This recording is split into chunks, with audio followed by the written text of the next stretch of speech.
Nós somos os Improvisados, uma companhia familiar. E nossa relação com o teatro e a comédia dell'arte já é bem antiga. Passou de geração para geração e agora é nossa vez de apresentar essa arte para o mundo. Nós, assim como outras companhias, interpretamos sempre os mesmos personagens. E essa coisa de ser sempre os mesmos personagens durante toda a nossa vida nos obriga, de certa forma, a desenvolver e aprimorar cada vez mais física e psicologicamente os nossos personagens, além do estudo e aperfeiçoamento de nós mesmos como atores. Mas afinal, o que é essa tal de comédia dell'arte? Uma vez que o teatro começa a existir como uma arte independente, as pessoas começaram a se questionar: de onde veio? Ninguém sabe ao certo quando a comédia dell'arte nasceu, mas acredita-se que tenha sido entre o final do século XV e início do século XVI, durante o Renascimento italiano. Período caracterizado pela volta à época greco-romana e aos conhecimentos adquiridos durante a Antiguidade e que foram retidos à Idade Média. Quando os italianos entraram em contato com o conhecimento grego e com livros de filosofia que antes estavam restritos às instituições religiosas, descobriram peças antigas e passaram a ensiná-las e a criar novas obras baseadas nesses conhecimentos. O teatro desenvolveu-se muito bem na Itália nessa época, pensando nos aspectos físicos e competência do ator. Tanto que a comédia dell'arte é considerada uma das primeiras escolas do ator, pois se pensa na energia do ator para entender e estudar o personagem. Nessa época, houve uma grande explosão de teatro na Europa.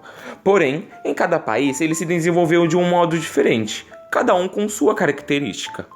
E foi na Itália que os aspectos físicos do teatro mais se desenvolveram, graças ao grande progresso que acontecia nas artes plásticas e na arquitetura.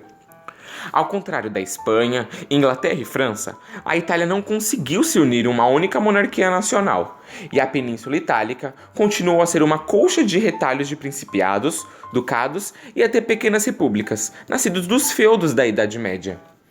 Essas penínsulas não falavam o mesmo idioma, o que foi um problema para o crescimento do teatro na Itália, pois era difícil fazer teatro em um lugar que havia várias línguas. E foi por falta de uma única língua que surgiu o fenômeno teatral chamado comédia dell'arte, que inicialmente dependia muito pouco da palavra, e muito mais de sons e expressões corporais. Assim, as companhias conseguiam viajar e levar o teatro para toda a Península Itálica sem problemas para serem compreendidos. Esse gênero teatral foi influenciado por outras artes como acrobatas e palhaços medievais, pela comédia popular diária de Veneza e pelos poetas e contadores de histórias tradicionais que ainda podiam exercer sua arte na Idade Média. Alguns reconhecem nela a herdeira das festas atelanas, assim chamadas porque se realizavam na cidade de Atela, na Península Itálica Meridional, em homenagem a Baco. As fabulae atelene, farsas populares, burlescas e grosseiras, eram uma das modalidades da comédia da Antiguidade Romana. Na comédia dell'arte utiliza-se meia máscara, que permite que o intérprete do mesmo personagem nas várias companhias tenha características próprias ou características e estereótipos regionais. Nós mesmos confeccionamos as nossas máscaras e elas podem ser feitas de vários materiais, madeira, argila, gesso, mas no nosso caso, a gente utiliza a improvisação até fora dos palcos. A gente usa o que a gente tem ou o que a gente consegue encontrar sem gastar muito. I Gelosi, Os Ciumentos, dos irmãos Andreni, foi a primeira companhia teatral de que se tem notícia. Foi fundada em 1545 por 8 atores de Pádua que se comprometeram a atuar juntos até a Quaresma de 1546. Desde o seu início, a comédia dell'arte fascinou e atraiu o público entre as classes sociais mais elevadas.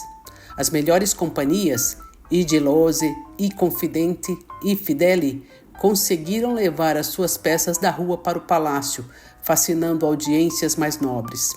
Devido a esse apoio, foi-lhes permitido extrapolar as fronteiras do seu país de origem e viajar por toda a Europa, especialmente a partir de 1570. No século XVIII, a comédia dell'arte entra em decadência, tornando-se vulgar e licenciosa. Alguns atores tentaram recuperá-la, criando textos baseados em situações típicas desse estilo de teatro, mas a espontaneidade e a improvisação que lhe eram peculiares não tardou a desaparecer. Os personagens são divididos em 3 grupos: os vecchi, os velhos, que representam a classe social mais afortunada, os Zani, os criados e criadores de confusão, que representam a classe baixa, e os enamorados, os jovens apaixonados. Colombina é geralmente representada como uma jovem inteligente, astuta e encantadora, muitas vezes servindo como uma empregada doméstica ou camareira. Colombina é conhecida por sua sagacidade e capacidade de manipular situações em seu favor, frequentemente ajudando os amantes a superarem obstáculos em suas histórias de amor. A história de Colombina varia de peça para peça, mas ela é frequentemente associada ao personagem Arlequim, seja como sua amante ou parceira. A relação entre Colombina e Arlequim é muitas vezes retratada como cheia de mal-entendidos cômicos e jogos de sedução. Em outras tramas, Colombina demonstra lealdade à sua patroa e ajuda a resolver conflitos amorosos, usando sua inteligência para superar as armadilhas dos outros personagens. Colombina é um exemplo da mulher comum, esperta, cheia de recursos, que utiliza da sua astúcia para navegar em um mundo dominado por personagens mais poderosos ou autoritários, como Pantalone e Dottore. A figura de Colombina influenciou várias representações teatrais e literárias posteriores, tornando-se um arquétipo da criada esperta e leal. Isabela faz parte do grupo dos enamorados. Ela é jovem, virtuosa, inocente, vaidosa e está sempre à procura do seu grande amor. Os enamorados se apaixonavam com muita facilidade e estavam sempre dispostos a se casarem. Eram filhos dos Vecchi e os interesses financeiros e pessoais de seus pais eram o principal obstáculo que os impediam de seguirem os seus relacionamentos, e sua trama girava em torno de como conseguiriam ficar juntos. Eles utilizam os trajes mais belos e, de acordo com o período e a moda vigente, se movem com elegância e suavidade e nunca usam máscara por não serem personagens cômicos e representarem o amor de forma mais humana. Os enamorados podem ter vários nomes, porém Isabela era o nome mais popular usado para a enamorada devido à grande inteligência e desempenho de palco de Isabella Andreini, uma grande atriz da comédia dell'arte. O Arlequim é um personagem cuja função do início se restringia a divertir o público durante os intervalos dos espetáculos. Se tornou a principal figura da comédia dell'arte. Arlequim era um servo e palhaço atrapalhado, ágil e malandro, seduz e rouba Colombina de Pierrot.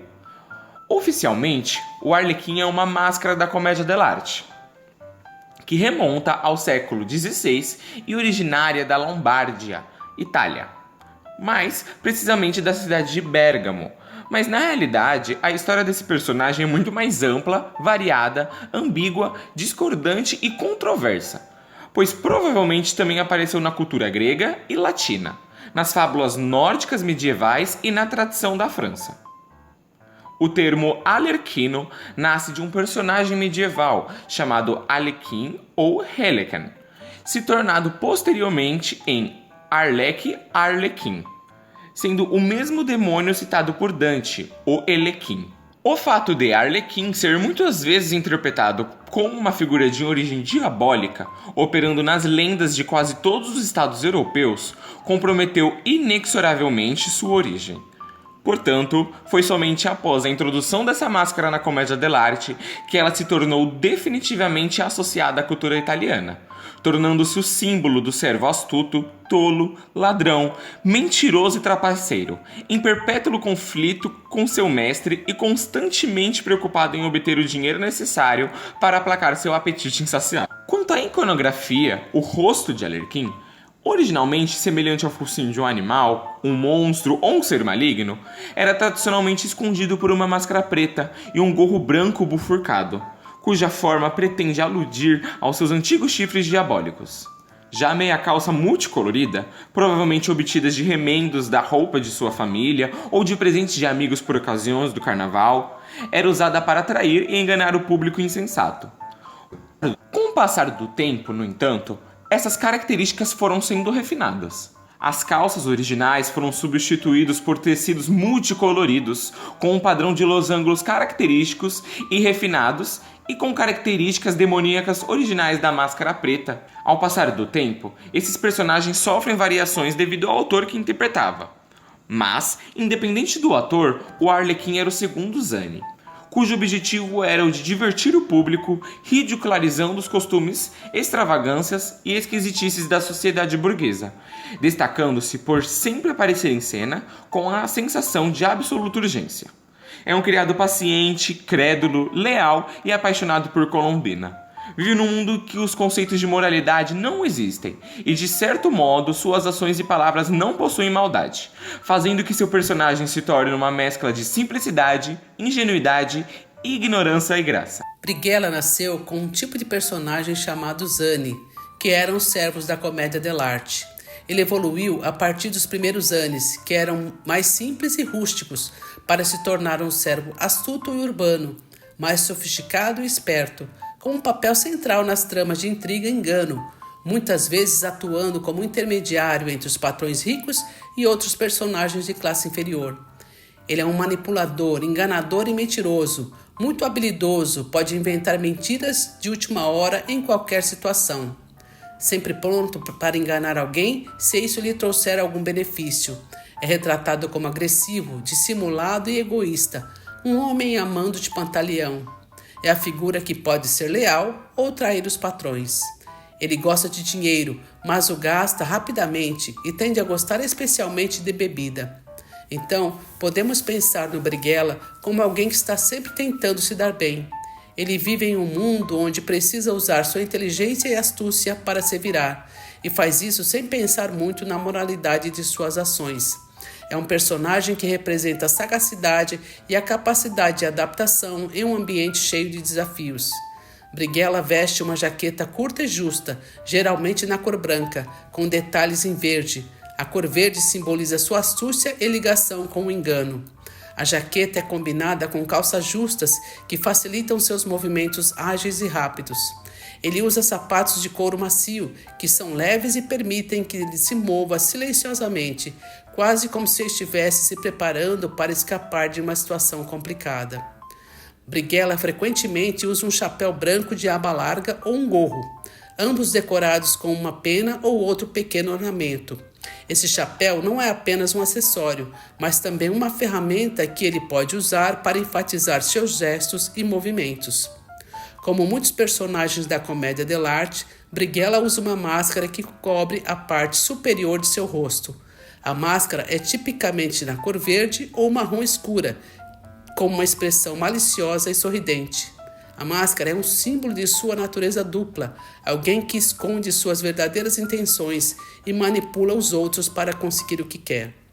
Brighella usa um caminhar característico que reflete sua personalidade astuta e maliciosa. Ele se move de maneira ágil e ligeira, como alguém que está sempre pronto para agir rapidamente ou fugir se necessário. Seus braços geralmente estão ativos, muitas vezes gesticulando de forma expressiva enquanto ele fala ou planeja algo. No geral, os movimentos de Brighella são sempre pensados para reforçar sua imagem de astúcia e agilidade, fazendo dele um personagem que parece estar sempre a um passo à frente dos outros. Pantaleone, um dos Vecchi, é descrito como um arquétipo de velho autoritário, avarento, pão duro e conservador. É pai de um dos namorados e de peça para peça, ou é levado a manter o seu filho e seu respectivo amante separados, também tendo uma filha na idade de se casar, fazendo o possível para não pagar o seu dote, ou também é o cortejador tardio, geralmente é retratado solteiro ou viúvo. As histórias da comédia dell'arte frequentemente giram em torno das peripécias de Pantaleone, que envolvem sempre seu dinheiro e autoridade, além de seus criados e filha, descrito como sendo muito egocêntrico para notar ou interagir com o público, mas é tão alheio que serve para o mesmo propósito. Nunca se esquece de um acordo e seu mérito é baseado em ações, não em palavras. Ele também é descrito como sendo rancoroso, nunca esquece ou perdoa até mesmo as menores coisas, sendo a sua única preocupação o dinheiro. É possível que, por alguns instantes, fique jovem e esqueça sua avareza ao ver uma bela donzela, faça uma cantada nojenta e seja rejeitado. Mas ao lembrar de seu cobrador, logo fica muito velho e doente. Odeia ser questionado por seus empregados e aliados que tentam tirar um proveito do seu dinheiro. Como, por exemplo, o Dottore, seu amigo íntimo, mas também inimigo, que discutem geralmente acerca do casamento de seus filhos. Ou o Brighella, seu servo fiel, cínico e egoísta astuto, que pode ser leal ou extremamente traiçoeiro, sendo o intermediário entre o Pantaleone e os outros Anis das histórias. A sua figura é esguida, a sua postura é fechada e anda com dificuldade em seus movimentos por causa da idade avançada. Porém, suas mãos e cabeça são extremamente ágeis. Pernas juntas e pés ligeiramente abertos, os joelhos flexionados. Sua cabeça e quadril são para frente, deixando claro seu apetite sexual por jovens donzelas. Pantaleone se move lentamente e tem surtos de agilidade quando há muita emoção, mas logo é seguido por uma respiração asmática e ofegante, onde ele frequentemente cai para trás, geralmente devido às más notícias relacionadas de uma forma ou outra às suas finanças. Quando isso ocorre, ele costuma ser divertidamente parecido com uma tartaruga, e costuma ficar preso nessa posição até ser ajudado. A sua máscara se caracterizava pelo seu nariz grande, uma barbicha pontuda e branca, ocasionalmente com óculos pontudos. O figurino do Pantaleone é caracterizado pelo uso do vermelho em quase todo o figurino. As características do traje também incluem um chapéu de estilo grego, um par de calças compridas e uma camisa social de mangas longas, sendo o único item preto em seu traje um manto ou capa e chinelos turcos amarelos, que também incluem um tapa-sexo proeminente ou um porta-moedas estrategicamente colocado. Pode-se afirmar que o Pantaleone é uma representação muito unilateral da velhice. No entanto, ele é, na verdade, uma representação multifacetada das naturezas sugestivas da velhice. O capitão costuma ser um fanfarrão e um arrogante, que pode manter suas reivindicações apenas pelo fato de nenhum dos habitantes locais o conhecer. Ele geralmente é espanhol, dado o fato de que durante a maior parte do final do Renascimento, até o século XVII, partes da Itália estavam sob o domínio espanhol. Ele provavelmente foi inspirado pelos turbulentos caudilhos ibéricos que contavam histórias fantásticas de suas façanhas na invasão das Américas, ou nas guerras com a Alemanha. O capitão costuma falar longamente sobre suas conquistas inventadas, tanto militarista quanto carnais, na tentativa de impressionar os outros, mas muitas vezes acaba impressionando apenas a si mesmo. Ele se deixa levar facilmente em seus contos e não percebe quando aqueles ao seu redor não cumprem sua atuação. Ele seria o primeiro a fugir em toda e qualquer batalha e tem problemas para conversar e estar perto de homens. Ele também é extremamente oportunista e ganancioso. Se ele for contatado para lutar contra os turcos, ele se gabará de lutar contra eles até a sua última gota de sangue. Mas quando os turcos perceberem estar vencendo, ele se juntará a eles. Quando eles forem expulsos, ele mudará de lado novamente e se gabará de sua lealdade e bravura. Sua covardia costuma ser superada pela fúria de sua paixão, que ele se esforça para demonstrar. Normalmente, no entanto, sua covardia é tanta que quando os personagens o ordenam fazer algo, ele geralmente desiste por medo, mas é capaz de inventar uma desculpa que garante que os outros personagens ainda o vejam como um indivíduo corajoso e feroz. Ele fica em uma postura elevada, ocupando o máximo de espaço possível, com as costas retas e o peito projetado para frente. Ele existe para ser despojado de sua confiança excessiva e mostrado em um momento de pânico e humildade. Dottore é uma das figuras da comédia dell'arte. Ele é o estereótipo do acadêmico pretensioso, um homem que se orgulha de seu conhecimento, mas na verdade, muitas vezes é ridicularizado por sua falta dele na prática. Ele é geralmente retratado como um homem mais velho e gordo, simbolizando seu gosto por indulgências, como comida e bebida. Ele costuma vestir uma beca preta, típica dos autores da época, e usa uma máscara que cobre apenas a testa e o nariz, deixando as bochechas e o queixo expostos. Essa máscara, junto com o chapéu acadêmico, reforça sua identidade como um homem intelectual. Dottore é um personagem que fala muito, normalmente usando um linguajar complicado, misturando palavras em latim e frases de teor científico. Seu discurso é uma sátira dos acadêmicos que acreditam saber tudo, mas na verdade falam coisas sem sentido ou irrelevantes.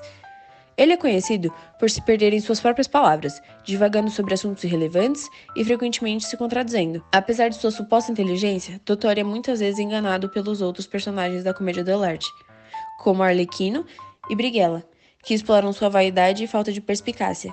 Ele pode ser um médico, um advogado ou um filósofo, dependendo da peça, mas sua função principal é sempre a de ser alvo da comédia do Zani. Dottore também é uma figura paterna na comédia dell'arte, muitas vezes retratado como o pai de uma jovem que deseja se casar. Sua função, nesse contexto, é a de ser um obstáculo, tentando impor sua vontade ou escolher um pretendente inadequado para a filha, apenas para ser superado pela esperteza dos jovens amantes. Nos palcos, ele é uma figura de exagero, tanto em gestos quanto em falas. Ele se move com pomposidade, gesticulando amplamente e frequentemente se tocando na barriga. Seu caráter cômico está na diferença entre o que ele acredita ser, um homem de grande sabedoria e autoridade, e o que ele realmente é, uma figura ridícula e frequentemente ignorada pelos demais. Através de Dottore, a comédia dell'arte critica a pretensão e a pomposidade dos intelectuais da época, destacando a importância do senso comum e da humildade. é uma lembrança de que, por mais que alguém possa se encher de títulos e conhecimentos, o verdadeiro valor está na sabedoria e na conexão com o mundo real. E como era o cenário? O grupo armava um palco a mais ou menos 1 metro de altura, a fim de que todos pudessem ver o espetáculo. Mas até grupos ambulantes faziam uso de cenários pintados. O tablado tinha mais ou menos 1 metro na rua, com o tecido atrás. As entradas e saídas eram feitas atrás dessa tela. Foi aí que se iniciou a expressão palco italiano, pois se deu um estopim de modelo de plateia e palco frente a frente e cenários atrás. Havia um ponto de fuga desse cenário e estrutura de palco. A partir disso, foi possível proporcionar à plateia a noção de profundidade e perspectiva. Só depois de muitos anos de sucesso é que as companhias começaram a frequentar as cortes e se apresentar em teatros de palco italiano, agora com cenografia e figurinos mais caprichados. Questões como boca de cena, coxia, surgiram conforme as pessoas colocavam mais dinheiro nesse teatro. Por conta da questão corporal e seguir um roteiro, foi considerada a comédia da habilidade, por ter muita coisa a se pensar, como a mímica, o improviso, trazer a comédia, o corpo dos personagens e etc. Arte mimética, segundo a inspiração do momento, improvisação ágil, rude e burlesca haviam apresentado em seus palcos itinerantes. O grotesco de tipo segundo, esquemas básicos de conflitos humanos, demasiadamente humanos, a inesgotável e infinitamente variável. Domínio artístico dos meios de expressão do corpo, reservatório de cenas prontas para apresentação e modelos de situações, combinações engenhosas, adaptação espontânea do gracejo à situação do momento. Surgiu-se contrapondo a comédia erudita, do teatro literário, com textos escritos e que eram só acessadas e aproveitadas por estudiosos, ricos, artistas plásticos. A comédia dell'arte se enraiza no povo, sobre o povo e para o povo. O ator é o mais importante na comédia dell'arte. Não tinha autor, as companhias se uniam e faziam. Todas as companhias contavam histórias sobre os mesmos personagens, de modo que cada um tinha o seu Pantaleão, o seu Doutor, o seu Arlequim e etc. A diferença era que, como é algo improvisado, em cada companhia tinham as suas esquetes, não eram as mesmas histórias. As temáticas poderiam ser iguais, mas as histórias não. Comédia dell'arte foi a primeira escola do ator, primeira vez que fala que o ator tinha que aprender o ofício. É trabalhado o corpo, a mímica, o jogo. O Canovaccio era o roteiro da comédia dell'arte, onde eram indicadas as ações principais da fábula, como entradas e saídas, os pontos essenciais da fábula e o resumo da intriga. O que não está escrito está aberto para improvisação. Os comediantes usavam o roteiro para fixar os lasi e os jogos de cena, deixavam espaço para as características improvisações livres do gênero. A história era apresentada e desenvolvida a partir de um roteiro característico e arquetípico, sempre do ponto de vista dos zanis, os criados. As esquetes eram chamadas de lasi, onde o ator desenvolve o seu repertório muito bem. São piadas e sequências de ações cômicas, usadas na comédia dell'arte, e que apesar do roteiro livre e sumário, são fixas e bem estruturadas. Há uma descrição bem estabelecida, sem diálogo, e eram muito bem ensaiados pelos atores. Senhoras e senhores, Os Improvisados apresenta o grande festival de máscaras, a invenção de Dottori.